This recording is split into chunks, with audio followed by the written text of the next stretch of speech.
ሰላም የተወደዳችሁና የተከበራችሁ አድማጭ ተመልካቾቻችን እንደምን አላችሁ? ጎጃም አዝመራው ነኝ። በዛሬው ፕሮግራማችን የአማራ ፋኖ ብሔራዊ ንቅናቄ አፋብን ምዕራብ አማራ ቀጠና ቴዎድሮስ እዝ 206ኛ ኮር ዋና ሰብሳቢ አርበኛ ዳሞታለህ ጋር በአንዳንድና በወቅታዊ ጉዳዮች ጋር ቆይታ ልናደርግ ተገናኝተናል። እስከ ፕሮግራማችን ፍጻሜ ድረስ አብራችሁን እንድትቆዩ ጋበዝኩ። መልካም ቆይታ። አርበኛ ዳሞታለህኝ አክብረኝ ለቃለ መጠይቁ ፍቃደኛ ስለሆንክልኝ በአድማጭ ተመልካቾች ስም እጅግ ከልብ አመሰግናለሁ። እኔም አመሰግናለሁ። ሰሞኑን የከበድ ያለች ጉንፋን ስለገጠመችኝ እንግዳዬንም ተመልካቾችንም ያልሆነ ነገር ቢታይና ለሚሰሙ ቀፋፊ ድምጾች ከወዲሁ ይቅርታ መጠየቅ እፈልጋለሁ። በቀጥታ ወደ ጥያቄ ልግባና አርበኛ ዳሞታለህኝ ማን ነው? ወደዚህ ህልውና የትጥቅ ትግል ከመግባቱ በፊት በምን የሙያ መስክ ላይ ነበር? የተሳተፈባቸው የፖለቲካ ፓርቲዎች ካሉስ እንደነሱን አጠቃላይ የህይወት ታሪክን ዘርዘር አድርገህ ለተመልካቾች እስኪ አውጋልኝ። እሺ አመሰግናለሁ። ያው የህይወት ታሪክን እንግዲህ ከባህላችን አንፃር ራስ ለመግለጽ ይከብዳል እንደምታውቀው። ግን ቢያንስ በተለምዶ ትራዲሽናሊ ሰው ራሱ የሚገልጽበት መንገዶች አሉና ከዛ አንፃር ያው የተማርክበትን ነው ብዙ ጊዜ የምትናገረውና እንደ አብዛኛው ኢትዮጵያዊ መካከለኛ ኑሮ እንደሚኖር ኢትዮጵያዊ በመካከለኛ ኑሮ በሚኖር ቤተሰብ ስር ነው ያደግኩት። እስከ 12ኛ ክፍል ፈረስ ቤት ከተማ ነው የተማርኩት። ከዛ በዘለለ የመጀመሪያ ዲግሪን በአካውንቲንግ እና ፋይናንስ 2008 ላይ አዲስ አበባ ዩኒቨርሲቲ በከፍተኛ ማዕረግ አጠናቅቄያለሁ። እንደዚህ ቀጥታ ደግሞ ከ2008 በኋላ ወዲያው 2009 እና 2010 ደግሞ ቀጥታ ማስተርስ ነው የተማርኩት። የዛን ጊዜ የአዳዲስ ዩኒቨርሲቲዎች ይገነቡ ነበር 10 ዩኒቨርሲቲዎች እና እድሎች ነበሩ። የዩኒቨርሲቲ መምህርነት እድል ነበረ። ያንን እድል በወቅቱ የነበረው መንግስት አመቻችቶ በዛ እድል ደግሞ ፈተናዎች ነበሩ፣ አገር አቀፍ ፈተናዎች፣ ኢንትራንስ ኤግዛሞች። ያን ኢንትራንስ ኤግዛም በማለፍ ከ2009 እስከ 2010 ደግሞ ለሁለት አመታት ያክል በጅማ ዩኒቨርሲቲ አሁንም በአካውንቲንግ እና ፋይናንስ ሁለተኛ ዲግሪን አግኝቻለሁ በእጅግ በከፍተኛ ማዕረግ። ከዛ ከ2010 ሐምሌ እስከ 2013 ሰኔ መጨረሻ ማለትም የሰሜኑ ጦርነት ሁለተኛው ዙር እስከሚጀመር ማለት ነው። የመጀመሪያው ዙር እዛው ነበርኩ ውጊያው ሲካሄድ እና በእነዛ 3 አመታት ውስጥ ደግሞ አሁንም ትግራይ ክልል የሚገኝ ራያ ዩኒቨርሲቲ ወይም ማይጨው ከተማ ውስጥ የሚገኝ ራያ ዩኒቨርሲቲ በአካውንቲንግ እና ፋይናንስ መምህርነት አገልግያለሁ። ከ2014 መጀመሪያ ጀምሮና አብዮቱ እስከሚፈነዳ ደግሞ አሁንም በመቅደላ አምባ ዩኒቨርሲቲ መካነ ሰላም ካምፓስ አሁንም የአካውንቲንግ እና ፋይናንስ መምህር ሆኜ አገልግያለሁ። ከዛ በኋላ ያው አብዮቱ ሲፈነዳ ደጋዳሞት አካባቢ አብዮቱ በፈነዳበት ወቅት ወዲያው ትግሉን ተቀላቅዬ አሁን በደረስኩበት የትግል ደረጃ ላይ ደርሻለሁ። ከዛ ፊት እንዳልከው በየትኛው የፖለቲካ ፓርቲ ተሳትፏል ካልከኝ የትኛውም የፖለቲካ ፓርቲ ተሳትፎ አላውቅም። ግን ስልታዊ በሆነ አግባብ ድጋፎችን እና ሌሎች ሂሶችን ጭምር በማቅረብ የራሴ ዩቲዩብ ነበረኝ ከጓደኞቼ ጋር የከፈትኩት። በዛ ላይ ስልታዊ ሂሶችን ጭምር ክሪቲካል ሂሶችን በመጨመር ድጋፍ እናደርግ ነበር። ውስጥ ለውስጥ ደግሞ የህቡ አደረጃጀቶች ላይም ስራ እንሰራ ነበር። በዛ አግባብ ነው እንጂ የትኛው ፖለቲካ ፓርቲ ላይ ሰላማዊ ፖለቲካ ትግል ላይ በቀጥታ ተሳትፎ ያላቅም። በተዘዋዋሪ ግን የፖለቲካ ፓርቲዎችንም እንዲሁም የንቅናቄ ስራዎችንም ጭምር በማህበራዊ ሚዲያ በፌስቡክ እና በሌሎች ማህበራዊ ሚዲያ በመጻፍ ትግላችን ማለት ይሄ የአማራ ብሔርተኝነት ጭምር እንዲፋፋም የበኩሌን አስተዋጽኦ አድርጌያለሁ ብዬ ነው ማለት። ያው ትግል ኮሌክቲቭ ኢፈርት ስለሆነ እንደምታውቀው በአጠቃላይ እስካሁን ያለውበት ሂደት ከታች ከብርጌድ አባልነት እስከ አመራርነት አሁን ደግሞ ወደ ኮር ሰብሳቢነት ያደኩበት ሁኔታ ነው ያለው። መልካም እንግዲህ ተመልካቾቻችንን በተደጋጋሚ እንደምታውቁት እንግዶችን ስናቀርብ የህይወት ታሪካቸውን የምንጠይቃቸው ያው በራሳቸው አንደበት እንደማይገልጹት በደንብ ይታወቃል። ስራቸው ምስክር ነው በርግጥና ጠላቶቻችን የተማረ አካል የለበትም የሚለውን እውነታውን እንዲረዳ ለማሳወቅ ያክል ነው እንጂ እውነት ነው። የእውነት ታሪክ በራስ አንደበት ተነግሮ እንዲህ ሙሉ ገለጻ ይደረጋል ብዬ አልጠብቅም። እንደው አርበኛ 206ኛ ኮር ወቅታዊ ያለበት አቋሙ ምን ይመስላል? 206ኛ ኮር ያው እንግዲህ አዲሱ የድርጅታችን ያደረጃጀት ማለት ያደረጃጀት ማሻሻያ ከተደረገ በኋላ በኮር በክፍለ ጦር እንዲሁም በሻለቃ መልሶ ማደራጀቱ ከተሰራ ወዲህ ባለፉት 3 ወራት ውስጥ በአጠቃላይ እንደ ኮር እንደ 206ኛ ኮር ምን አይነት ስራዎች ተሰርተዋል ምን አይነት ችግሮች ገጥመውናል፣ እነዛ ተግዳሮቶችስ እንዴት ተፈተዋል የሚለውን በወፍ በረር ከብዙ በጥቂቱ ለማቅረብ ሞክራለሁ።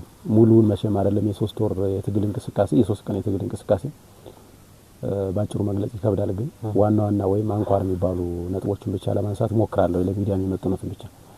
የመጀመሪያው እንደምታውቀው እንደ ሸማቂ የትጥቅ ስልታችን ሸማቂዎች ብንሆንም የምንዋጋባቸው መንገዶች ግን የተለያዩ ናቸው። የመጀመሪያው የደፈጣ ጥቃት ነው። እንግዲህ በጠላትም ፍላጎት ይሁን በእኛ ፈቃድ ባለፉት 3 ወራት ውስጥ ብቻ እንደ 206ኛ ኮር 19 መደበኛ ውጊያዎች ተደርገዋል። የደፈጣ ጥቃቶችን ወደ ጎን ተዛር ማለት ነው። 19 ውጊያዎች ማለት በ3 ወር ውስጥ ኦልሞስት በአንድ ወር ውስጥ 6 ውጊያዎች ይደረጋሉ ማለት ነው። እንደ ኮር 6 ውጊያዎች ማለት ነው በአንድ ወር ውስጥ ከተባለ በየ5 ቀኑ ውጊያ ይደረጋል ማለት ነው። በየ5 ቀኑ እንግዲህ እንደምታስበው አይደለም ህይወት የሚቀጠፍበት፣ መስዋዕትነት የሚከፈልበት፣ ሀብት ንብረት የሚወድምበት ብዙ ነፍስ ግቢ ነፍስ ውጪ እንቅስቃሴዎችና ትንቅንቆች በሚደረግበት አውደ ውጊያ ይቅርና የሰርግ ፕሮግራም ላይ ተገኝቶ መዝፈን የአዝማሪነትን ሚና መጫወት ራሱ በየ5 ቀኑ የሚከብድ ይመስለኛል አይደለም መታገል ማለት ነው። ስለዚህ በየ5 ቀኑ ውጊያዎች የሚያደርግ ኮር አጠቃላይ ጠቅላላ ስናደርገው መደበኛ ውጊያዎች ማለት ነው። በጠላት እቅድም ይሁን ማለት በጠላት ፈቃድም ይሁን በእኛ እቅድ አንዳንዶቹ ጠላት እንቅስቃሴ አድርጎ እኛ ምን መከተባቸው መልሰን ካውንተር ባክ የምናረግበት ካውንተር አታክ የምናረግበት፣ አንዳንዶቹ ደግሞ እኛ ራሳችን አቅደን ወስነን የምንዋጋበት ውጊያዎች አሉ። በእነዚህ 19 መደበኛ ውጊያዎች ምን ተገኘ ከተባለ በወፍ በረር ኦልሞስት በምርኮኛ ደረጃ 58 የነፍስ ምርኮኞች አሉ። በጠላት ዙፋን ጠባቂ ሰራዊት ላይ ምን ያህል ኪሳራ ደረሰ ከተባለ በእነዚህ 19 መደበኛ ውጊያዎች ከ950 በላይ የጠላት ዙፋን ጠባቂ ሰራዊት አባላት እና አመራሮች ሞትና ቁስለኛ ማድረግ ተችሏል። በዚህ መሃል እንግዲህ አመራሮችም ጭምር አሉበት። 4 የፖለቲካ አመራሮች፣ 5 ኢንስፔክተሮች፣ 6 የሻለቃ ማረምተኞች፣ 4 የመቶ አለቃ ማረግ አመራሮች አሉ። ከዛ በዘለለ ሚሊሻ፣ ፖሊስ፣ አድማ ብተና እንዲሁም መከላከያ ሰራዊት እስከ አመራሮች ጭምር ማለት ነው። ይሄ ሞትና ቁስለኛ የተደረገው ነው። በማቴሪያል ደረጃ ያው እንደሰማችሁት ነው። ከዚህ በፊት የተሰሩ ጀብዶች አሉ። በተለይ የሰናኑንና ጃማ አካባቢ ደግሞ የተደረጉት ሌሎች ምንጃ አካባቢ የተደረጉት በርካታ ውጊያዎች ተደርገዋል። ደብረ ሊባኖስ፣ ቸርተከል፣ ማያንገታም በጣም በርካታ አውደ ውጊያዎች ተደርገዋል። በእነዚህ አውደ ውጊያዎች ኦልሞስት ከ335 በላይ የነፍስ ወከፍ ክላሽንኮቭ መሳሪያ ተማርኳል። 3 ዲሽቃ፣ 2 ሞርተር እና 9 ብሬን፣ 5 ስናይፐር እና ሌሎች በርካታ የቡድንና የነፍስ ወከፍ መሳሪያ ተተኳሾችን ገቢ ማድረግ ተችሏል። ይሄ በአውደ ውጊያ ስናየው ነው። ከዚህ በዘለለ ይሄ ከመደበኛ አውደ ውጊያ ማለት ነው፣ ኮንቬንሽናል ከምንለው ነው። እንግዲህ አንዱ የጥቃት ስልታችን ኮንቬንሽናል ስለሆነ ማለት ነው በሽምቅ ውጊያ ውስጥ የምናከተው። ሁለተኛው የደፈጣ ጥቃቶች በየቦታው ይደረጋሉ። በደፈጣ ጥቃቶች እንግዲህ የጠላትን ኃይል ማዛባት ስራ ይሰራል። የጠላትን እቅድ ማዛባት ስራ ይሰራል። ጠላት ላይ ጉዳት ማለት ደግሞ ጥቃት መፈጸም አንዱ ሚና ስለሆነ ያንን ተወጣናል ብዬ ነው የማምነው። ሶስተኛው የሰርጎ ገብ ጥቃት ነው የሚደረገው። እንግዲህ ማርቆስን ታርጌት ያደረገ በኮሩ አዳይ በኩል 6 መደበኛ ማለት የቦምብ ጥቃቶች ተደርገዋል ባለፉት 3 ወራት ውስጥ። በእነዚህ 6 ጥቃቶች ምን ደረሰ ከተባለ ከ75 በላይ የዙፋን ጠባቂ ሰራዊት አመራርና አባላት ሞትና ቁስለኛ ማድረግ ይችላል። ያላንዳች የወገን መስዋዕትነት ማለት ነው። 40 ሞት፣ 35 ከባድና ቀላል ቁስለኛ ማድረግ ይችላል። ይሄ የተደረገው በ6 የሰርጎ ገብ ጥቃት ጠላት እስከ አፍንጫው በታጠቀበት ደብረ ማርቆስ ከተማ ውስጥ ነው። የትኛውንም የመረጃን የደህንነት መዋቅር አስተዳደራዊ መዋቅርም ጭምር ተቆጣጣሪ ያለው እኔ ነኝ፣ ሰማዩም ምድሩም የኔ ነው በሚልበት ከተማ ውስጥ ነው ያ የሚደረገው። ስለዚህ ያላንዳች ወገን መስዋዕትነት ነው እንግዲህ 75 የጠላት ሰራዊት ላይ በሰርጎ ገብ ጥቃት ጉዳት ማድረስ የተቻለው። ስለዚህ በአጠቃላይ በደፈጣ በመደበኛ ውጊያና በሰርጎ ገብ ጥቃት ከአውደ ውጊያ አንፃር እጅግ አመርቂ የሚባሉ ድሎችን ማስመዝገብ ተችሏል ባለፉት 3 ወራት። ከአውደ ውጊያ በዘለለ ምን ስራዎች ይሰራሉ? በተለይ ሁለተኛው ስራችን በተለይ አዲሱ አደረጃጀት ያመጣው የኃይልና የህዝብ የግንኙነት መስመሮችን የመለያየት ሲባል የመመጣጠስ አይደለም፣ የግንኙነት መስመሩን የመበየን ነው። ኃይሉ ከማን ጋር ይገናኛል? መደበኛው ሰራዊት ጊዜያዊ መንግስቱ እና ህዝቡ የመገናኛ መስመሮች ተበጅተውለታል። ስለዚህ አዲሱን የአደረጃጀት መዋቅር ወይም የመልሶ ማደራጀት ስራ ከተሰራበት ወዲህ እንደ ኮር 122 ቀበሌዎች አሉ እናስተዳድራቸው። 122 ቀበሌዎች ምን ማለት ነው ከተባለ ለአንድ ሸማቂ ተዋጊ ይሄ 122 ቀበሌ ምንድነው ከተባለ ኦልሞስት እንደው አንድ ወረዳ 25 ቀበሌዎችን ይዛል ካል 122 ቀበሌ ማለት ኦልሞስት 5 የተሟላ ወረዳ ማለት ነው። 5 የተሟላ ወረዳ የያዘ ሸማቂ አይደለም የሚባለው በባህሪ ደረጃ። ኢንሰርጀንት ማን ነው? እዚያው ኦልሞስት ጠላት ነው ኢንሰርጀንት ነው ብለን የምናስበው እንጂ እኛ አይደለም። ምክንያቱም የህዝብ የማስተዳደር ኃላፊነት እኛ ላይ ያለው። አንድ ሸማቂ ግን ህዝብ የማስተዳደር ማንዴት የለበትም። እንደምታውቀው በርደን ኦፍ ፕሩፉ አገዛዞች ላይ ነው፣ መንግስት ነው የሚሉት ላይ ነው። ግን ደግሞ አሁን ባለፉት 3 ወራት ውስጥ በእነዚህ 122 ቀበሌዎች ውስጥ በአብዛኛው በሚባል ደረጃ ከ90% በላይ አዲሱን የአደረጃጀት መዋቅር ዘርግተን አነስተኛ የሚባለውን የፍትህ አገልግሎት፣ አነስተኛ የሚባለውን የማህበራዊና ኢኮኖሚያዊ እንቅስቃሴ አገልግሎት እየሰጠን ነው ለማህበረሰቡ። እንደው ላብነት ያክል 3 ክፍለ ጦሮች አሉ እንደምታውቀው 206ኛ ኮር ላይ 14ኛ 24ኛ እና 34ኛ ክፍለ ጦር። በ24ኛ ክፍለ ጦር ስር ብቻ 54 ቀበሌዎች አሉ አጠቃላይ። ጠላትም እኛም የተቆጣጠርናቸው። ከነዚህ ውስጥ 49ኙ በወገን ውስጥ ነው ያሉት። 5 ቀበሌዎች ብቻ ናቸው በጠላት ቁጥጥር ስር ያሉት። ስለዚህ ኦልሞስት ከ90% በላይ ቀበሌዎችን ተቆጣጥረን እያስተዳደርን ያለ ነው እኛ ነን። አገዛዙ እንደሚለን በገዳም በዋሻ ሸጥ ለሸጥ ምንዞር ሸማቂዎች ሳይሆን ማህበረሰቡን ፊት ለፊት አዋይተን መዋቅር ዘርግተን አደረጃጀትና ሰንሰለት አበጅተን ለዛ አነስተኛ የሚባለው የፍትህ አገልግሎት ማህበራዊና ኢኮኖሚያዊ እንቅስቃሴን የሚያሳልጥበት መዋቅር ዘርግተን ህዝቡን እያስተዳደርን እየመራን በአንድ በኩል ደግሞ ውጊያዎችን እየመራን ትግሉን ወደፊት ለማሻገር የሚያስችል መዋቅር ዘርግተን ያንን መዋቅር ስጋና ደም ለብሶ እስትንፋስ ዘርቶ በደንብ ፊት ለፊት እንዲፈነጠር ስትራቴጂክ ዲሎቻችን ጭምር ወደፊት ቶሎ እንዲመጡ። ምክንያቱም ከዚህ በፊት የምናደርጋቸው ውጊያዎችና አሁን ይሄ አዲሱ አደረጃጀት ከመጣ በኋላ የምናደርጋቸው ውጊያዎች ውጤታቸውም በሌላ መልኩ ስለሚታይ ማለት ነው። እዚህ በአስተዳደራዊ መዋቅር ደረጃ ይሄንን ሰርተናል። ሌላው ያው ሰራዊትን ከመፈወዝ አንፃር የመሳሪያና የኃይል ምጥጥን ከማድረግ አንፃር የኃይልና የፋይናንስ የሎጂስቲክ ማዕከላዊነት ከመጠበቅ አንፃር በየለቱ በርካታ ስራዎች ይሰራሉ። በአጠቃላይ እንደ 206ኛ ኮር ባለፉት 3 ወራት ውስጥ የታዩ ችግሮች አሉ። እነዛን ችግሮች ለመፍታት ሞክረናል። ከታዩ ችግሮች መካከል ምንድነው ከተባለ ምናልባት ከጠላት ወደ ወገን የሚመጡ አሉ። እንደምታውቀው በሰው ማስከዳት ስልት ከ68 በላይ ክላሽ ባለፉት 3 ወራት መጥቷል፣ አንድ ስናይፐርን ጨምሮ። ከኛም ደግሞ ይከዳል እንደምታውቀው። እንግዲህ በምን ምክንያት ነው የከዱት ከተባለ እንግዲህ ትግሉ ትላንት የነበረበት የእድገት ደረጃና አሁን ያለበት ይለያያል እንደምታውቀው። የሰፈር ዋርሎርዶች አሁን አያስተናግድም ትግሉ። የራሳቸውን ግለሰባዊ ፍላጎትና ጥቅም በድርጅት ስም የሚያካብቱ ግለሰቦችን አይፈቅድም። አሁን ለምን የትግል ተጠያቂነትንም የትግል ኦዲትንም ጭምር የሚያወራርድ የትግል እንቅስቃሴ ደረጃ ላይ ነው ያለነው። ስለዚህ እንደዚህ አይነት ግለሰቦች እድል አይኖራቸውም የመቀጠል ማለት ነው። ከዛ ውጭ የጠላት ሰርጎ ገብ እጆችም ነበሩ። እነዛን የመበጣጠስ ስራዎች ተሰርተዋል።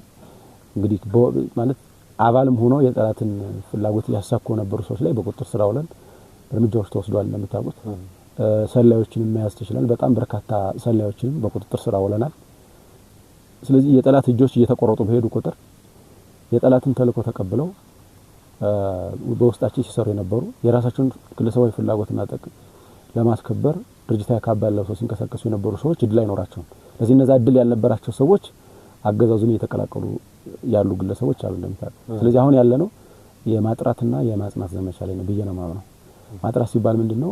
ምርቱን ከገለባው ፍሬውን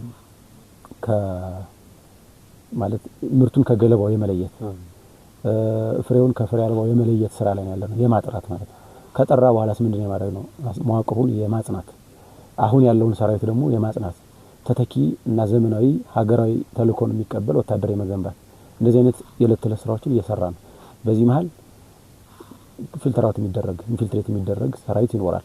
ያ ኢንፊልትሬት የሚደረገው ሰራዊት የዓላማ ጽናት ያልነበረው በተሳሳተ ዓላማ ውስጥ ገብቶ የጠላትን ተልዕኮ ተቀብሎ ሲሰራ የነበረ ሰው እርምጃም ሊወሰድበት ሲል አምልጦ ጠላትን የሚቀላቀል ሰው አይጠፋም፣ ለወደፊትም አይጠፋም ነው። ግን የበለጠ ኮላተራል ዳሜጅ ሳያደርስ ጉዳዩን መግደል ወደሚሄዱበትም እንዲሄዱ ማድረግ ራሱ አንድ ተገቢ ነው ብዬ ነው ማለት ነው። ምክንያቱም እዚህ ሆነው ከሚበዘብዙና እዚህ ነው ትግሉን ወደ ኋላ ከሚጎትቱ በመሰረታዊነት እነዚህ ሰዎች ከትግሉ ገለል የሚሉበት ነው። ምናልባት ያው ከሄዱ በኋላ የሚናገሩትን ቃል እና ፕሮፓጋንዳ በኋላ የምንነጋገርበት ይመስለኛል። ግን በዋናነት ለነዚህ አይነት አቆርቋዦች የሚመች የትግል ምህዳር ስለሌለ እነዚህ ሰዎች አሁን መጥራታቸው አይቀርም። ጠርቶ የያዝነው ኃይል ደግሞ እና መዋቅር የማጽናት ስራ ላይ ነው ያለነው በአጠቃላይ። መልካም የአማራ ፋኖ ብሔራዊ ንቅናቄ አፋብን መመስረት ተከትሎ በ206ኛ ኮር ቀጠና በጦሩ በህዝቡና እንደው በአመራሩ ላይ የፈጠረው ስሜት እንዴት ይገለጻል?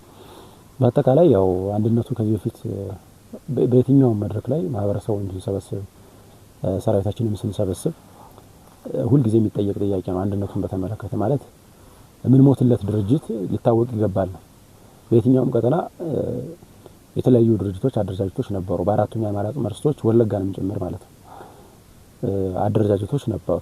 እነዛ አደረጃጀቶች እኛ ከሞትን በኋላ መስዋዕትነት ከከፈልን በኋላ የትውልዱን ጥያቄ ተሸክመው አደራውን ተቀብለው ዳር ያደርሳሉ ብለን የምናምነው ድርጅት መመስረት አለበት የሚል የሁል ጊዜ የሰራዊቱ ጥያቄ ማህበረሰባችን ጥያቄ ነው። እንዴት አየው ካልከው ያው ስሜቱን በቃል መግለጽ ይከብዳል። ተግባራዊ ምላሾች ግን ከማህበረሰብ ከሰራዊቱም ታይተዋል። በተለይ በወቅቱ ይፋ በሚሆንበት ጊዜ ሰራዊታችን በተለያዩ የደስታ መገለጫዎች ደስታውን ሲገልጽ ነበር። እንደው ሌላውን ተውና እንደማሳያ ደብረ ማርቆስ ከተማ ላይ አገዛዙ ከፍንጫው ታጥቆ ምንም ያላዙ ወጣቶች የፋኖን አንድነት በተመለከተ የአመራሮቻችንን ስም ጭምር እየጠቀሱ የጥምቀት በዓል ላይ ሲጨፍሩ ነበር። እኛ በተቆጣጠርናቸው ቀጠናዎች ደግሞ ህዝባዊ የድጋፍ ሰልፎች ያለማንም ቀስቃሽ የተደረጉ ነበር። ይሄ ማለት የማህበረሰቡን የሰርክ ጉጉት ነው የሚያሳየው። አንድነቱን በተመለከተ ሁሉ ጊዜ ሲጠብቀ ነበር። እኛ እንደ ነፍሰ ጡር ነው ቀኑን ስንቆጥር የነበረው እንደ አመራርም እንደ አባልም ማለት ነው።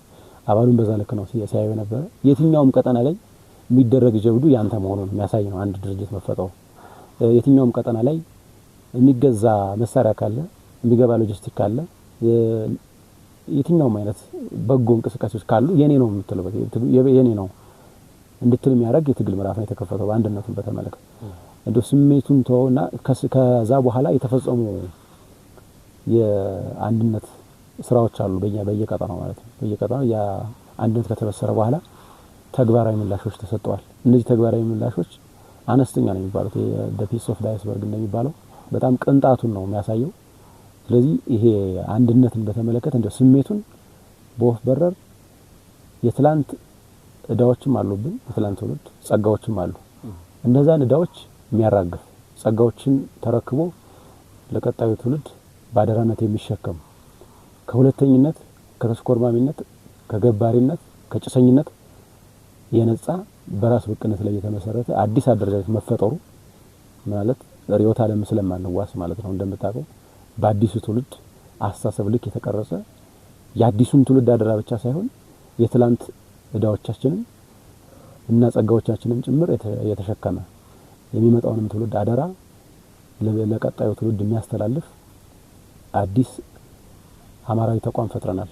ላለፉት 50-60 ዓመታት የተሞከረ በዘመናዊ የኢትዮጵያ ፖለቲካ ታሪክ ውስጥ አማራን ሴንተር ያደረገ ጥቃት ሲፈጸም መንግስታዊ ባልሆኑ የብሔርተኞች ጭምር የጥቃት ሰለባ ሲሆን የነበረው ህዝብ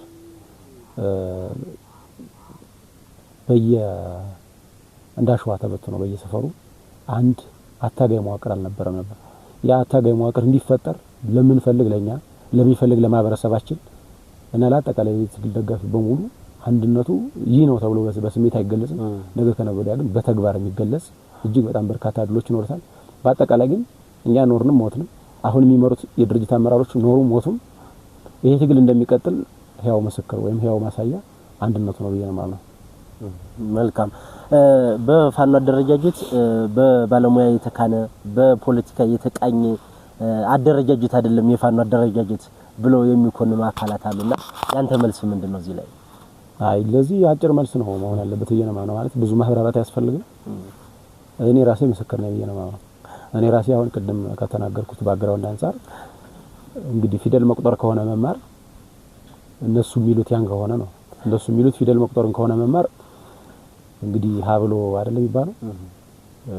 ሀብሎ ከፊደል ከሆነ ሁላችንም ተመራናል ብዬ ነው ማምነው።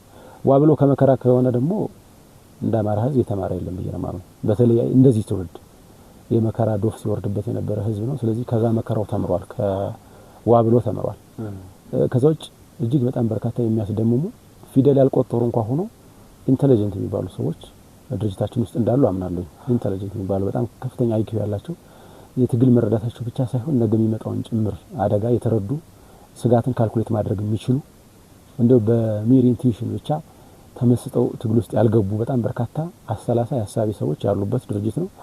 ለዛም ነው አገዛዙ በከፍተኛ ኢንቨስትመንት በከፍተኛ የሰው ኃይል ይህንን አንድነት እንዳይመጣ እጅግ በርካታ ቢሊዮን ብሮችን ኢንቨስት አድርጎ በርካታ አዋቂ ናቸው ሐሳቢ ናቸው ብሎ በሚያምናቸውን ሰዎች ጭምር አስርጎ አስገብቶም ያንን የሴራ ሰንሰለት በጣጥሶ አንድ ከሆነ በልጧል ማለት ነው። የበለጠ በምንድነው ካልከኝ ወይ በፊደል ነው እነሱ በሚሉት በኢንተሌክቹዋልነት አለዛ ደግሞ ከመከራ የተማረ ማህበረሰብና ትውልድ እና የትግል መሪ ስላለ ነው ይየነማው። ስለዚህ በአጠቃላይ በየትኛውም ቀጠና ላይ ካገዛዙ ያልተናነሰ ያገዛዙን ፍርፋሪ በመሻት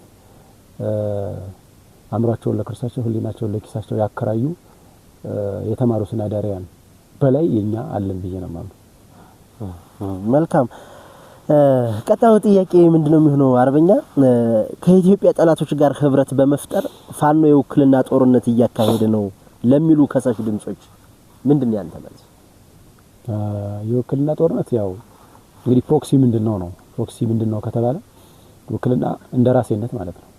እንደራሴነት ማለት እንደኔ ሆነ የኔን ጉዳይ ፈጽምልኝ ማለት ነው ውክልና። ስለዚህ ይሄንን ማን ነው ያደርጋ ያለው ኤግዛክትሊ አሁን በዚህ ወቅት ከተባለ እንግዲህ ውክልና ስንል ፕሮክሲ ስንል በጠላት ወይም ለወከለህ ፍላጎት ማደር ማለት ነው። የወከለህን ጥቅም ማስከበር ማለት ነው። የወከለህን ተቋም ሀገር ወይንም አካል ግለሰባዊ የሚሆኑ ቡድናዊ ፍላጎቶች ለማስፈጸም ቁርጠኛ መሆን ማለት ነው። ቁርጠኛ ብቻ ሳይሆን መላወሻ ቦታ ማጣት ጭምር ነው። እድል ከሌለህ እንደዛ ታደርጋለህ። ያ እድል የሌለው ማን ነው በዚህ ወቅት? በእኔ እምነት አገዛዙ ነው ብዬ ነው ማለት። አሁን የአብይ አህመድ አገዛዝ ወይም የ4 ኪሎ አገዛዝ የዩናይትድ አረብ ኤሚሬት የ4 ኪሎ ቅርንጫፍ ነው ብዬ ነው የምገልጸው። የ4 ኪሎ ቅርንጫፍ ማለት የዩናይትድ አረብ ኤሚሬትን ኢንትረስት ጥቅም የሚያስከብር በዩናይትድ አረብ ኤሚሬት ድሮኖች እና አውሮፕላኖች እና ተተኳሾች ጭምር የሚዋጋ ነው። ስለዚህ ያንን ተተኳሽ ባቆሙ ዕለት ውጊያ ይቆማል ማለት ነው። ስለዚህ ይሄን ውጊያ የሚያስቆሙትም የሚያስቀጥሉትም እነማን ናቸው ማለት ነው? የወከሉት ኃይሎች ናቸው ዩናይትድ አረብን ጨምሮ። በቅርቡ አይተህ ከሆነ 9ኛ ዓመት የአየር ኃይል ክብረ በዓል የተከበረ ነበር። እዛ ክብረ በዓል ላይ አንዳንድ አውሮፕላኖችን አይታቸው ከሆነ ኤርክራፍቶች የዩናይትድ አረብ ኤሚሬት እንትና ናቸው። በግልጽ የሚታይ ሎጓቸው ጭምር ማለት ነው የዩናይትድ አረብ ኤሚሬት ነው። በዛ ያ የማን ነው? የዩናይትድ አረብ ኤሚሬት ነው አውሮፕላን። ስለዚህ ያ አውሮፕላን ዩናይትድ አረብ ኤሚሬት ያንን አውሮፕላን ወደ ካዝናዋ ባስገባችበት ዕለት ውጊያ ይቆማል ማለት ነው። ስለዚህ ውጊያውን እያካሄደ ያለው በውክልና ነው ማለት ነው። ከዛ በዘለለ እንደ ውክልና ከሆነ ነው ውክልና እነሱ እንደሚሉት ውክልና ከሆነ ትግሉን ዛሬ አይደለም የጀመረው። ምናልባት አብይ አህመድ ከኢሳያስ አፈወርቅ ጋር ይሱጭሱ በሚልበት በዛ በጫጉላ ሽርሽር ወቅት ለአሁኑ አደረጃጀት እርሾ የጣሉ አደረጃጀቶች ነበሩ። ለአሁኑ አማራዊ አንድነት ማለት ነው። የአማራ ህዝባዊ ኃይል የአማራ ፋኖ ህዝባዊ ኃይል ብትሄድ 2013 ነሐሴ ላይ ነው የተመሰረተው። የዛኔ ከሰሜኑ ጋር ጦርነት ነበር፣ የሰሜኑ ጦርነት ነበር። የምስራቅ አማራ ፋኖ ነምሬ ይመሩት የነበረው ኃይል በሰሜኑ ጦርነት ባንድም ሆነ በሌላ መልኩ የራሱን አስተዋጽኦ ሲያበረክት የነበረ ኃይል ነው። ለአሁኑ አደረጃጀት እርሾ የሆነ ማለት ነው።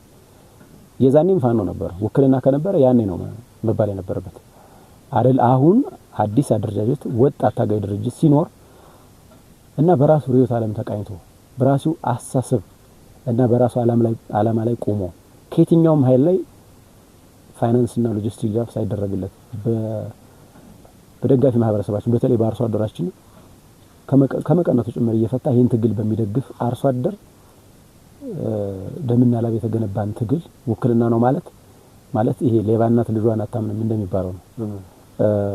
አብይ አህመድ የውክልና ጦርነት እንደሚያካሄድ ያውቀዋል። ስለዚህ ሌላውም የውክልና ጦርነት ከማካሄድ ውጭ ሌላ አማራጭ የለውም።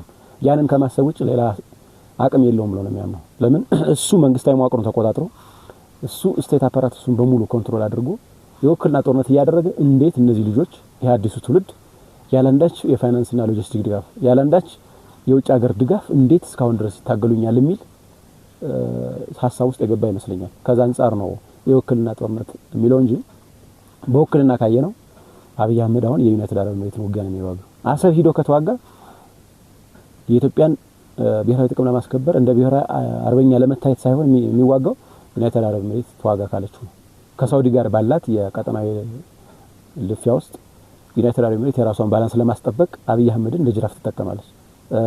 ሱዳን ውስጥ ያለውን የራፒድ ሰፖርት ፎርስ የአርኤስኤፍ የሚባለውን የሀሚቲ የሚመራውንም ኃይል የምትደግፈው ዩናይትድ አረብ ኤሚሬት ነው። ለዚህ ማሳያው ምንድነው ከተባለ ኢትዮጵያ በቀጥታ በተለይ በአብይ አህመድ አገዛዝ ስር የቀጠናውን ቀውስ እየፈለፈለች መሆኑን ማሳያ ቤኒሻንጉል ክልል ውስጥ መንጊ የሚባል ቦታ ላይ ከ10 ሺህ በላይ ሰራዊትን ማሰልጠን የሚችል የሀሚቲ የአርኤስኤፍ ቡድን የሚሰለጥንበት ካምፕ ተገንብቷል። ይሄን ካምፕ የገነባችው ዩናይትድ አረብ ኤሚሬት ቦታውን የሰጠች ኢትዮጵያ ናት። ስለዚህ ቦታውን ማን ሰጠች? ኢትዮጵያ። የማንን ፍላጎት ለማስፈጸም? የዩናይትድ አረብ ኤሚሬት። ስለዚህ የዩናይትድ አረብ ኤሚሬት ፍላጎት እና ጥቅም ለማስከበርና ለማስፈጸም አብይ አህመድ መሬቱን አስረክቧል። ግዛቱን ወይም ሉዓላዊነቱን አስደፍሯል። ለማን? የማንን ውጊያ ለመዋጋት ማለት ነው? የዩናይትድ አረብ ኤሚሬትን ውጊያ በውክልና ለመዋጋት ማለት ነው። ስለዚህ የምንወክለው ማህበረሰብ እንጂ በውክልና የምንዋጋለት ማህበረሰብ የለም። እኛ የምንወክለው ማህበረሰብ ጭቁኑ የአማራ ህዝብ አለ። ይህን የአማራ ህዝብ ከተጋረጠበት ሁለንተና የህልውና አደጋ እስከ መጨረሻው ድረስ ተፋልመን ያገዛዙን የጥፋት በትሮች ያገዛዙን የጥፋት ጅራፎች እስከ ወዲያኛው ቆርጠን የአማራን ህዝብ ህልውና ለአንድና ለመጨረሻ ጊዜ ለማረጋገጥ የሚያስችል ትግል እያደረግን ነው። ያን እያደረግን ያለው ደግሞ የወከለን ማህበረሰብ ፍላጎትና ጥቅም ለማስከበር ነው እንጂ የምንወክለው ወይም በወክልና የምንዋጋለት የትኛውም አይነት ኃይል የለም። ይሄን እያደረገ ያለው አገዛዙ ብቻ ነው ብዬ ነው ማለት ነው። እንዴው ከዚህ ጋር ተያይዞ ይህ አንድነት የአማራ ፋኖ ብሔራዊ ንቅናቄ ሊበሰር ጥቂት ቀናት ሲቀረውና ከተበሰረ በኋላ ለጠላት እጅ የሰጡ አካላት የመጣ ነው ትግሉ በሻቢያ ስለተጠለፈ ነው ይላሉ። ግማሽ ሌሎቹ ደግሞ ምን ይላሉ? በሙሉ ፋኖን ወክለን ነው እኛ እዚህ የተገኘ ነው የመጣ ነው ይላሉ። እውነታው ምንድነው? ከሁለተኛው ለነሳ በሙሉ ፋኖን ወክለን ነው የመጣ ነው የሚለው ከወከሉ ከዛ በኋላ አንድ ጥይት መሰማት የለበትም ነበር። እኔንም እዚህ ኢንተርቪው አታረገኝ ነበር ማለት እዚህ ቁጭ ብለን አናወራም በፋኖ ትግል ውስጥ ማለት ነው። ለምን ኦልሬዲ እነሱ ከሆነ ላገዛዙ መገበር ነበር የሚጠበቅብን እነሱ ከሆነ የሚወክሉ። ከዛ ውጭ ግን እነሱ ራሳቸውን ጭምር አይወክሉም አይደለም ቀሪውን ፋኖ ታጋይና ማህበረሰብ ይቅርና ራሳቸውን ጭምር አይወክሉም። ለምን ራሳቸውን ሆኖ ቢሆን ኖሮ አገዛዙ ጋር አይገኙም ነበር። ያገዛዙን ፕሮፓጋንዳ ማያስተጋቡ ነበር። ስለዚህ በአጠቃላይ እነሱ የአማራን አጠቃላይ ፋኖ ወክለው ቢሆን ኖሮ ትግሉ ከዛ በኋላ አንድ ጥይት መተኮስ የለበትም መጮህም የለበትም። እኛ የስናኑን ኦፕሬሽን የሰራነው እነሱ ከከዱ በኋላ ነው። ያን ያህል ሞርታርና ዲሽቃ እንዲሁም ሰራዊት የተማረከው ከዛ በኋላ በትኛውም በአራቱም የአማራ ጽምርስቶች የተለያዩ አውደ ውጊያዎች የሰርጎ ግብ ጥቃቶች የደፈጣ ጥቃቶች መደበኛ ውጊያዎች እየተደረጉ አገዛዙ በገፍ የተማረከ እነሱ ከከዱ በኋላ ነው። በምስራቅ አማራም ብትል በምዕራብ አማራም በሰሜን አማራም በደቡብ አማራም ቀጠናዎች ማለት ነው። ስለዚህ እነሱ ያንን ወክለው ከሆነ ከዛ በኋላ የአንድ ጥይት ተኩስም መሰማት የለበትም ነበር ነው ምላሹ። ከዛ በዘለለ ግን የትግሉ በሻቢያ ተጠልፏል ከሆነ የሚሉት እኔ አንዳንድ ጊዜ ማለት ትግሉ ዳንቴል አይደለም የሚጠለፈው ዳንቴል ነው ሲጠለፍ ማቀው።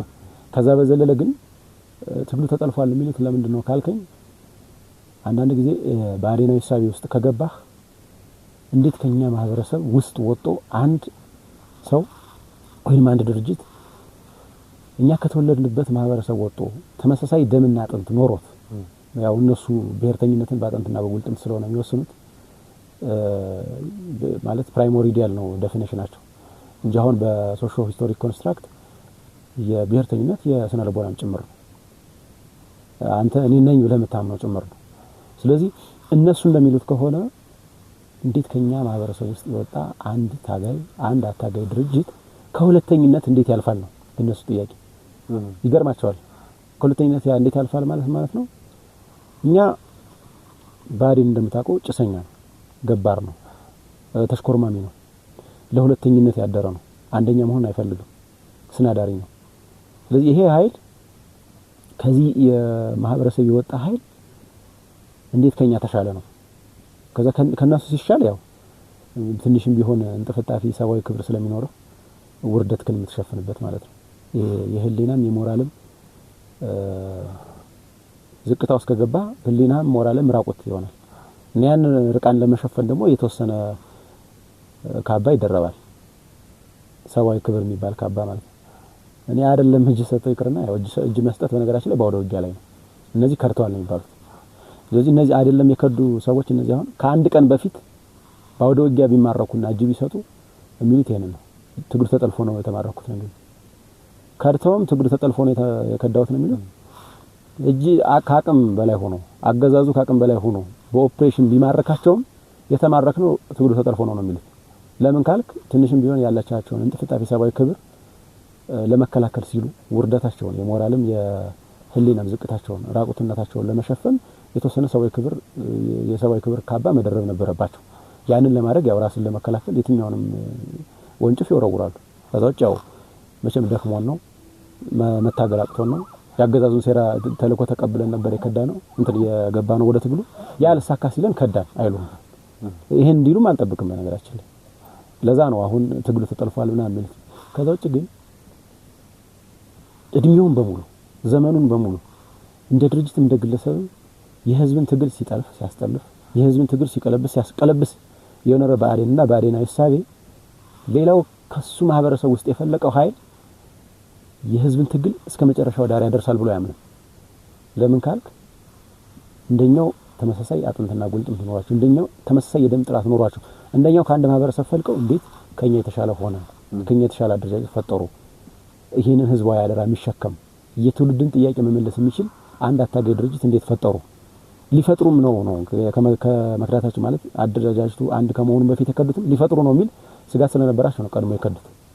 ከዚያ ዘለላ አማራጭ የለውም። ሌላውን ተወና ቀደም እንደውም ከስቱዲዮዎችም እያወራን ነበር አይደል አሁን ሰሞኑን የተቀላቀለው የአሻራ ሚዲያ ጋዜጠኛ ኤልያስ ደባስን አይተው ከሆነ ከመክዳቱ ከሁለት ቀን በፊት የኔን ኢንተርቪው ፖስት አድርጎት ነበር። ስለዚህ ከመክዳቱ ከሁለት ቀን በፊት የትግሉን አመራር ቪዲዮና ኢንተርቪው ፖስት ካደረገ ከሁለት ቀን በኋላ ነው ትግሉ የተጠለፈው እሱ ሲገባ አይደለም። ተጠልፎ ከሆነ እንግዲህ ራሱን ለመሰዋት ከመጣ ለምን እዚህ ትግል ውስጥ እንደነበረ አይሞግትም አይከራከርም ተጠልፏል ብሎ ሰራዊቱ ጋር አይወያይም። ያ አይደለም በአንድም ሆነ በሌላ መልኩ ይዘውት የመጡት ተልኳል ያለሳካ ይላል። በአንድም ሆነ በሌላ መልኩ ትግል አሰልቺ እንደሆነ መጠን ውጣ ውረድ ስላለው ያን ውጣ ውረድ ለመሸከም አቅም የሌላቸው ጽናት የሌላቸው ሰዎች ሲከዱ ያው ውርደታቸውን ለመሸፈን የተወሰነች የክብር ካባ ለራሳቸው ማጎናጸፍ ስለሚገባቸው ያንን ለማድረግ ነው ትግሉ ተጠልፏል ያሉት እንጂ እንግዲህ በሻቢያ ተጠልፏል የሚሉት ተርሚኖሎጂ የሚያመጡት በሻቢያ ተጠልፎ ከሆነ ያው መጠለፍን ያስተማራችሁ እናንተ ናችሁ ነው የምንላቸው መልስ። አልተጠለፈም ነው መልሳችን። እውንና እሱም እንደዛ ነው የሚሉት ከሆነ ደግሞ መጠለፍ ከሆነ ይሄ ከሻቢያ ጋር ሰርተው ከሻቢያ ጋር ትግል ጠልፈው ያሳዩ እነሱ ነበሩዋል። እንግዲህ አብይ አህመድ በመጀመሪያው ጫጉላ ሽርሽር ወቅት የጨለማ ዘመን አጋራችን እያለ ነው ኤርትራን ወደ ኢትዮጵያ ሉዓላዊ ግዛት በማስገባት በሰሜኑ ጦርነት እንድትሳተፍ ያደረጋል። ስለዚህ ያኔ እነሱ ኤርትራ ከአብይ አህመድ ጋር ሆና የሰሜኑን ጦርነት ስትዋጋ ሉዓላዊ ዘብ ሆና የጨለማ ዘመን አጋር ተባለች። ከነሱ ጋር ስትጣላ ደግሞ እኛ እንድንጣላ ነው የሚፈልጉት። ማሽን እንድንሆን ነው የሚፈልጉት። ሮቦት እንድንሆን ነው የሚፈልጉት። ማለት በራሳችን ማሰብ ማሰላሰል እንድንችል ሳይሆን እነሱ ማሰብ ሲያቆሙ አብረን እንድናቆም እነሱ ማሰብ ሲጀምሩ አብረን ማሰብ እንድንጀምር ነው የሚፈልጉት። ይሄ ደግሞ ከሰውነት ጋር የሚመጣጠን አይደለም ከሰውነት ክብር ጋር። ምክንያቱም የትኛውም ሰው የማሰብ ነፃነት አለው የማሰብ መብት አለው። ከዛ በዘለለ ግን እንደው አጋርነትና ትብብርን በተመለከተ አንድ ሰው የህልውና አደጋ ከደረሰበት የመጥፋት አደጋ ከደረሰበት የትኛውንም ኃይል የመጠቀም ከየትኛውም ኃይል ጋር የመተባበር ተፈጥሯዊ መብት አለው። አንተ በዚህ ወቅት አሁን እኔን ለመግደል የትኛውንም እንቅስቃሴ ካደረክና ልትገለኝ እየመጣህ እንደሆነ ካወቅኩ በቀኝ እጄ ማጭድ ሊኖር ይችላል፣ በግራ እጄ ገጀራ ሊኖር ይችላል፣ ከኋላዬ ድንጋይ ሊኖር ይችላል፣ ከፊቴ አፈሙዝ ሊኖር ይችላል። አራቱንም የኔ ምርጫዎች ናቸው። አራቱንም የመጠቀም ከአራቱ አንዱ የሚመቸኝ ተጠቅሜ ራሴን መከላከል ማለት የኔ ነው። በማጭድ ራሴን ልከላከል እችላለሁ፣ በመዶሻ ራሴን ልከላከል እችላለሁ፣ በገጀራ ራሴን ልከላከል እችላለሁ። ይሄ ተፈጥሯዊ መብት ነው። አይ ገጀራውን ተውና በድንጋይ ነው እኔን መከላከል ያለብህ በሚል ምርጫ የሚል ማንዴት ውስጥ የሚከተኝ አገዛዙ አይደለም። ወይም የህልውና አደጋ ያጋረጠብኝ ሰው አይ በዚህ ብቻ ግጠመኝ አይደለም። እነሱ የትኛውንም ኃይል እየተጠቀሟል ከዩናይትድ አረብ ኤሚሬት የሚያመጡትን ከቱርክ የሚያመጡትን ድሮን በእኛ ላይ እና በህዝባችን ላይ ያወረዱ ነው። እነሱ ያንን ሲያወርዱ ሌጂቲሜት ነው። እኛ ደግሞ የትኛውንም የመከላከል አቅም የትኛውንም የትብብር አቅም ለመጠቀም እንቅስቃሴ ውስጥ ስንገባ ኢሌጂቲሜት ነው። ቅቡልነት የሌለው ነው። ባንዳነት ነው። ባንዳነትም ከሆነ ባንዳነትን ቀድሞ ያሳየው አገዛዝነት ያሳየው በመንግስትነት ያሳየው ራሱ አገዛዙ ነው የሚል ምላሽ ነው ያለው።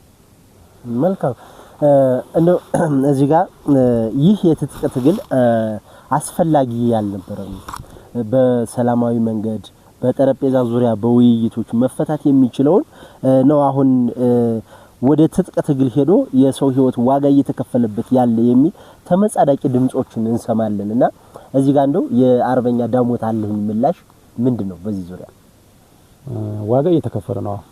ግን ደግሞ ትግሉን ሳንጀምርም ዋጋ እንከፍል ነበር ለማናቀው አላማ ማለት ባገዛዙ ስልት ውስጥ ገብተን ለማናቀው አላማ እንሞት ነበር። በየትኛውም የኢትዮጵያ ቀጠናዎች እንደምታውቀው በወለጋ፣ በአርሲ፣ በሻሸመኔ፣ በቤኒሻንጉል በየትኛውም ቀጠና አማራ ባለበት ሁሉ እንዲሳደድና የዘር ማጥፋት ጥቃት እንዲፈጸምበት አስቻይ የሆነ ህገ መንግስታዊ ስርዓትና መዋቅር ነው ያለው። ያስካለ ድረስ ታገልክም አልታገልክም መሞት አይቀርም። ቢያንስ ታግሎ መሞትና የራስን ጥቅም የህዝብን ጥቅምና ፍላጎት አሳክቶ መሞት የተሻለ ነው ዝም ብሎ ከመሞት እንጂ መስዋዕትነት ይከፈላል። ከዛ ውጭ ግን ይሄ አገዛዝ ምንድነው ባህሪው ነው? ይሄ አገዛዝ ለሰላማዊ ትግል ይመቻል ከተባለ በዚህ ወቅት ሰላማዊ ታጋይንን የሚሉት የት ናቸው ነው?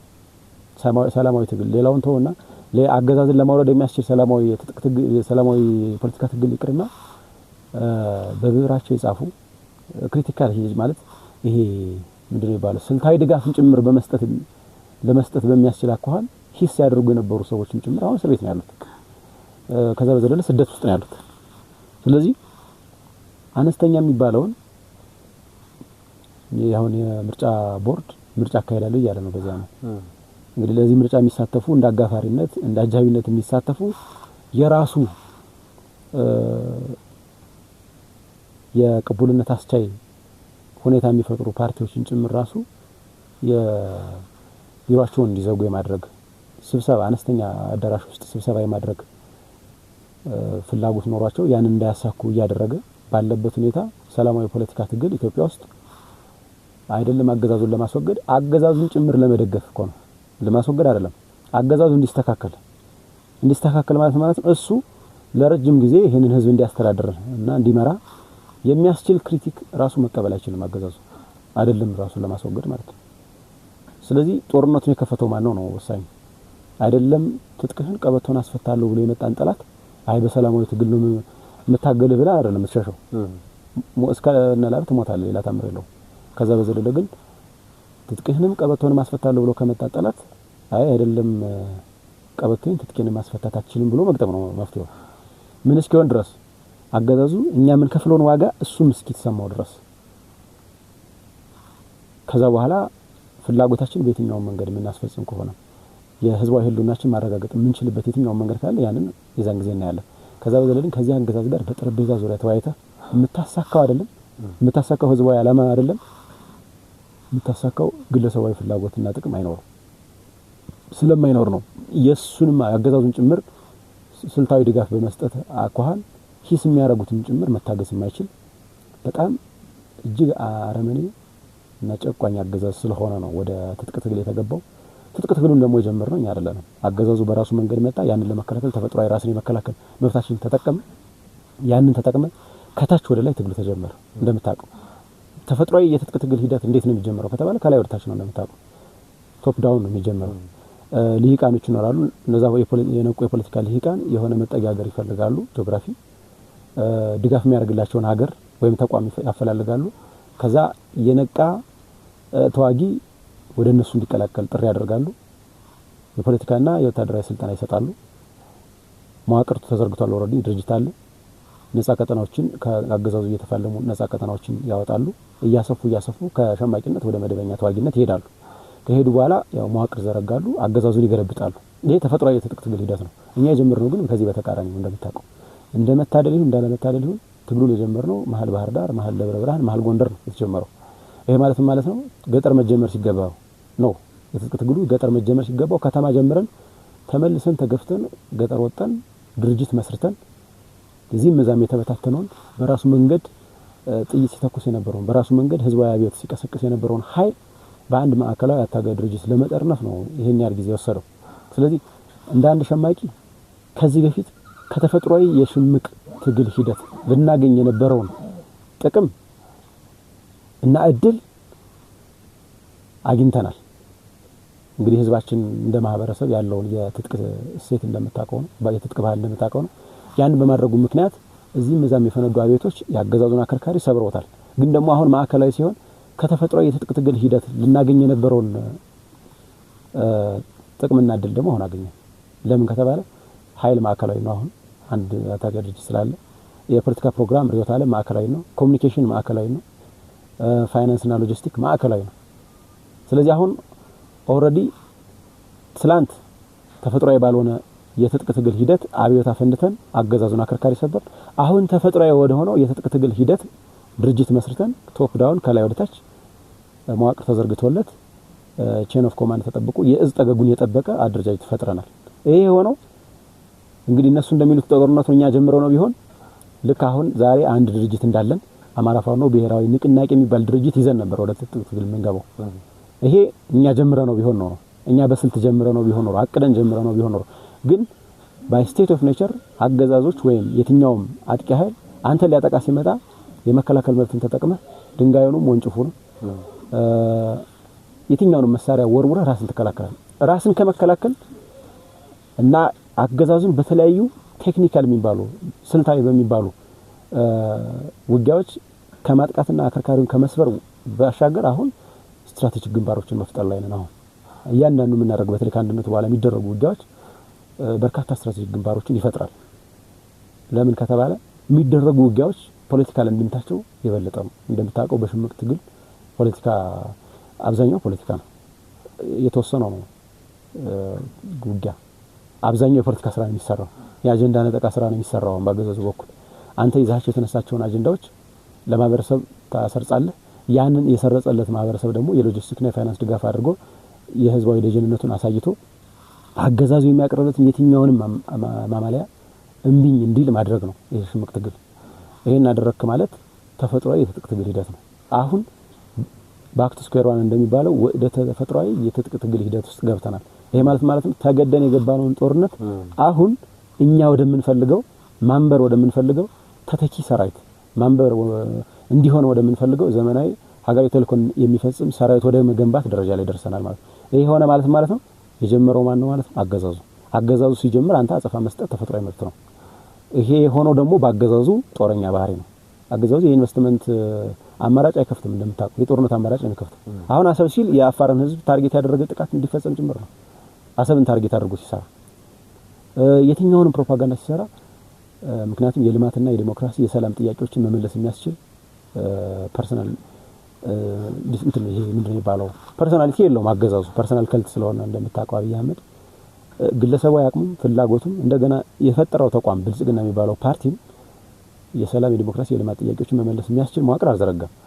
የጦርነት አጀንዳዎችንና ጦርነቶችን በየጊዜው እየፈለፈለ በዛ ጦርነት ውስጥ ልክ እንደ አሜባ በችግር ውስጥ መኖር፣ ልክ እንደ ባክቴሪያ በችግር ውስጥ የመኖር ፍላጎት ነው ያለው። ስለዚህ በችግር ውስጥ የመኖር ፍላጎት፣ በጦርነት ውስጥ የመኖር ፍላጎት ያለውን አገዛዝ አንተ በሰላም የፖለቲካ ትግል ነው ማስወግደው ብትልም በሰላም ከመሞትና በሰላም ከማረፍ የዘለለ ሚና አይኖርም። ስለዚህ ከዚህ አገዛዝ ጋር ውል መያዝ፣ ስምምነት መፈረም፣ ድርድር ማድረግ ተገቢ የማይሆነው ለዛ ነው። በጣም በርካታ ውሎችን አድርጓል ያገዛዝ እንደምታውቀው። ግን የእነዛ ውሎች የተደረሱ ብለህ ብትጠይቅ የሉም። ለውጥ የሚባለው ኮታንኮት ለውጥ የሚባለው ከመጣ በኋላ እንደምታውቀው ኢሳያስ አፈወርቂና አብይ አህመድ እንደ ግለሰብ ውል ነበራቸው፣ ድርድር አድርገዋል፣ ስምምነት አድርገዋል። ያን ስምምነት ግን ማንም አያውቀው፣ ተቋማዊ አይደለም። ለዛ ስምምነት ስላልተማመኑ ነው አይደል አሁን የጦርነት ዱብዱብ ውስጥ ያሉት። ከዛ በኋላ ከኦነግ ጋር ኤርትራ ውስጥ ስምምነት ነበራቸው፣ ለማ መገርሳ ጭምር የተሳተፉበት ስምምነት ተደርጓል። በስምምነቱ መሰረት ኦነግ ወደ ሀገር ውስጥ ገባ፣ ውጊያው ግን ቀጠለ። የተስማሙትን አናውቅም። ከዛ በኋላ የፕሪቶሪያ ስምምነት ነበር። የፕሪቶሪያ ስምምነቱ መፈጸም አቅቶት ነው አሁን በትግራይና በፌደራል መንግስቱ በኩል ያለው የጦርነት ድባብ ያንጃበበ ያለው ያንን ስምምነት በመሰረታዊነት መፈጸም ባለመቻሉ ለምን የፈረመውን ውል ለፈረመው ውል ተገዥ አይደለም። ውል የለሽ ውል ነው የሚፈርመው ማለት ውል የለሽ የሚባል ሰው አለ።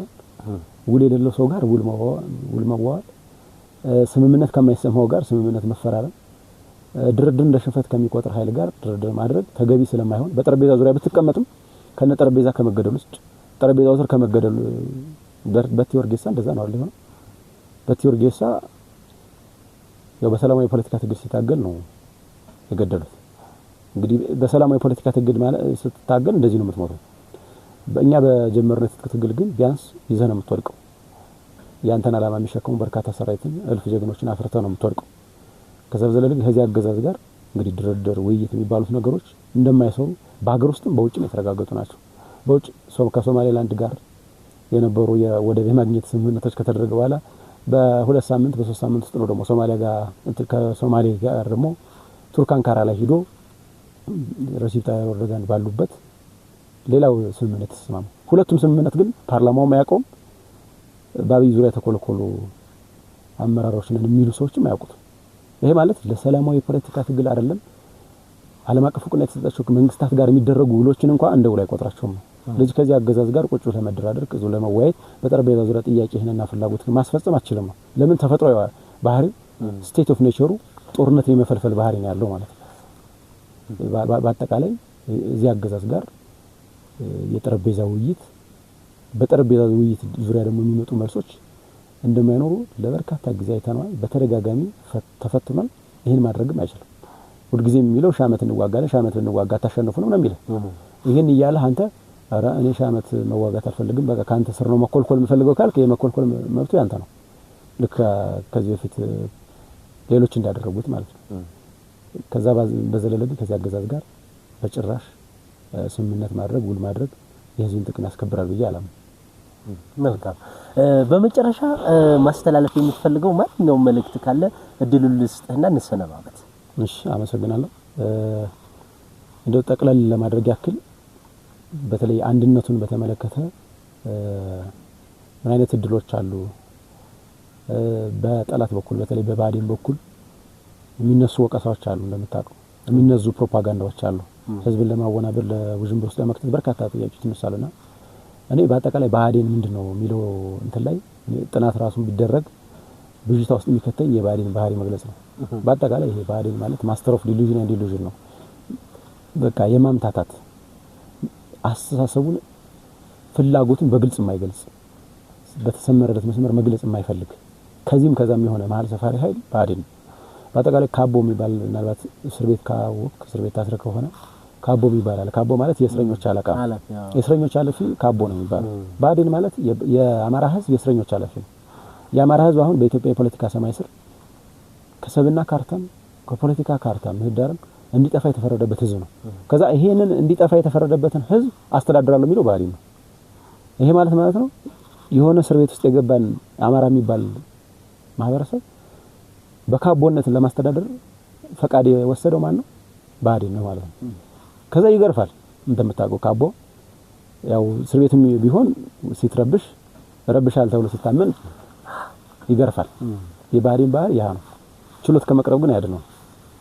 በማግስቱ ችሎት ቀርቦ ሊፈረድበት ይችላል። ባዴን ጣፈንታው ይሄ ነው ካቦ።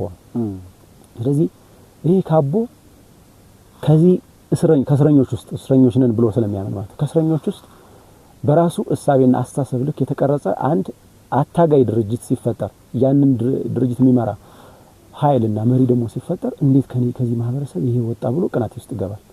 አንድነቱ የሚመለከተው ለዛ ነው። አይተው ከሆነ አንድ በቅናት ነው። ሁለት ደግሞ እንዴት አቅም ኖሯቸው እንዴት ከሁለተኝነት በላይ ማሰብ ተቻለ? እንዴት ከጭሰኝነት ከገባርነት ከተሽኮርማሚነት በላይ ማሰብ ቻሉ ከኔ ውስጥ የወጡ ማህበረሰብ ክፍሎች የሚለው ራሱን እንደ ካቦነት እንደ እስረኛ ስለሚቆጥር የእስረኞች አለቃ ነኝ ብሎ ያምናል። ግን ችሎት ላይ ከመቅረብ የጥፋት አዋጁ እሱ ላይ ከመፈረድ ግን ወደ ኋላ እንደማይልም ያውቀዋል። ግን ደግሞ እስረኛ ሆኖ ዘላለም መኖር የሚፈልግ ኃይል ደግሞ የነጻነትን ጣም ስለማያውቀው ሌሎች ነጻነትን ከሱ ውስጥ የወጡ ማህበረሰብ ክፍሎች ነጻነትን ሲፈልጉ በጣም የሚያስገርመው እና በአጠቃላይ እንደ ትግሉ በምን መልኩ ነው መገለጽ ያለበት ሚል ሐሳብ ነው ሰሞኑን ማህበራዊ ሚዲያ ላይ የሆነች አንድ አጭር አረፍተ ነገር ጽፌ ነበር እና አሁንም ጠቅለል ያደርግልኛል በየማሰቡ በአጠቃላይ የአማራ ህዝብ ትግል የት ደርሷል ከተባለ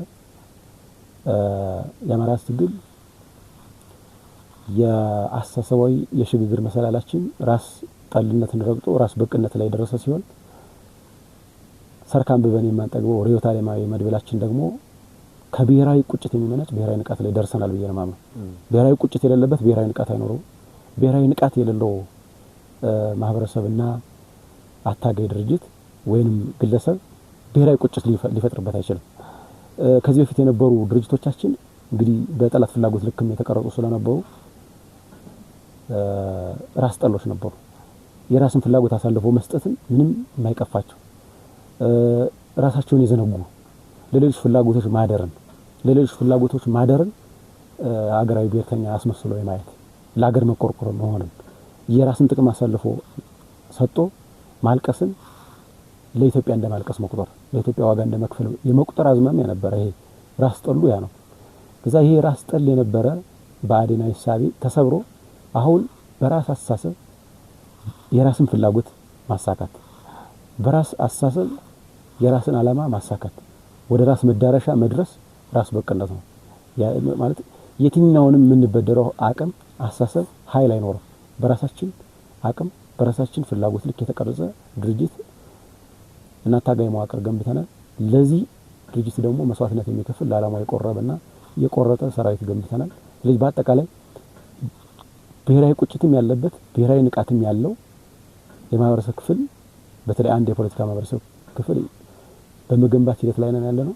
ይሄንን በአጠቃላይ የትግላችን ደጋፊ የሚሆነው ማህበረሰብ ተረድቶ በተለይ ዓለም አቀፍ ማህበረሰብ ያገዛዙን እጆች መቁረጥ የሚችልበትን የትኛውንም አይነት ድጋፍ ባይሰጥ መልካም ነው ላለው። በአጠቃላይ ግን በአጭር ጊዜ ማቀፍ ውስጥ የአማራን ህዝብ ህልውና ከማረጋገጥም አልፎ የምንፈልገውን ስርዓት በተለይ ለሁሉም ኢትዮጵያን እና ኢትዮጵያ የሚበጅ ፍትሃዊና ሰላማዊ ስርዓት ለመገንባት የሚያስችል ትግል ውስጥ ስላለን የትኛውም የማህበረሰብ ክፍል የፋኖን ትግል በስጋትነት ሳይሆን እንደ ትልቅ እድል በመቁጠር ድጋፉን አጠናክሮ እንዲቀጥል ለማለት ነው። እግዚአብሔር ይስጥልኝ። አመሰግናለሁ። እሺ አርበኛ ዳሞት አለኸኝ አክብረኸኝ ጊዜን መስዋዕት አድርገህ ይህንን ውብ ቆይታ እንድናደርግ መልካም ፈቃድ ስለሆነልኝ በድጋሚ እጅግ ከልብ ነው የማመሰግነው። በተመልካቾች ስም እግዚአብሔር ያክብርልኝ። እኔም አመሰግናለሁ። እሺ የተወደዳችሁና የተከበራችሁ አድማጭ ተመልካቾቻችን የአማራ ፋኖ ብሔራዊ ንቅናቄ አፋብን ምዕራብ አማራ ቀጠና ቴዎድሮስ እዝ 206ኛ ኮር ዋና ሰብሳቢ አርበኛ ዳሞት አለኸኝ ጋር የነበረን ቆይታ ይህን ይመስል ነበር። በሌላ ጊዜ ከሌላ እንግዳ ጋር እስከምንገናኝ ድረስ ቸርን ሰንብት። ሰናይ ጊዜ ይሆንላችሁ።